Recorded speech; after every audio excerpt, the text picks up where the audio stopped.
Mago mag siasa nyako Ramogi wadonja ne motenore kod weche mag somo.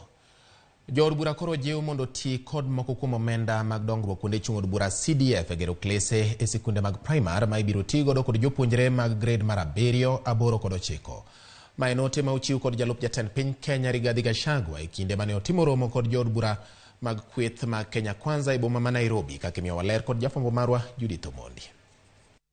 Penjo ma osebedo ka ipenjo kod thoth oganda ewi nok mar klese skunde primar yare ni aput marango weche somo yang ni jopuonjre go biro dongi e skunde gi mag primar giko ne to chalo ka gima oyudo duoko. Ma bang' jalup jatend piny Kenya Rigathi Gachagua jiwo jood bura mondo ti kod omenda mar dongruok kuonde chung' od bura CDF e jiwo gedo mag klese mabiro konyo jo grade mar 7, 8 kod 9 mabiro dhi nyime kod somo e skunde primar. We want to urge you during your recess to go and plan with the teachers and the BOMs on how using the money from the national government fund, CDF, how to put up the junior secondary school. And we want to lead by example. If this divide of our politics start by way of example, because we are government, using CDF funds to put up the junior secondary school within a very short time, the rest of the country will follow suit. Gachagua mane twaki kinde romo mar jood bura mag Kenya Kwanza e boma ma Nairobi ne okoni lai manyien mar somo biro kelo konyruok poni olos weche ma osebedo ka kelo ng'ikruok.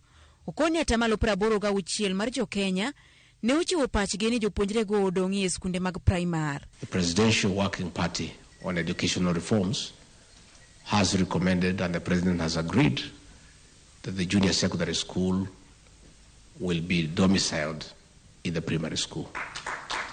CBC in itself is not a bad thing, but it was rushed without public participation.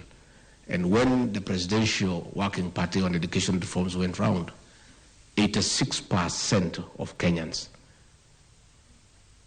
spoke very strongly that is where the junior secondary school should be domiciled. Aput mane oyier kod jatend piny Kenya ne ogolo lipot ma dundo juma mokalo ewi lai mowinjo luw kotenore gi somo ahinya to mar jo grade mar 6. Magi ne oriwo keto somo mag sekondar ma dundo kata junior secondary e skunde mag primar, jiwo chik matamo duol mochung' ne penj tiyo kod duoko mag KIPSEA e choro jopuonjre mag grade mar 6 nyaka e grade mar 7, medo lab kod klas 1 e skul ka skul mar primar, ka bende apudno ne okwayo piny owacho mondo ndik jopuonjre mamoko 30,000 mondo konye dino fuok mar jopuonj manitiere e pacho kae sani. Kata kamano, skunde mag primar man machiegni kod skunde sekondar to ne okwa mondo ti kod lab mag skunde sekondar go. Sirkal mokalo kokalo kuom manen jatend migawo mar somo George Magoha ne osegero klese 10,000 pacho kae mangima mane gigeno ni ibiro tigo kod jopuonjre mag sekondar madundo kata junior secondary.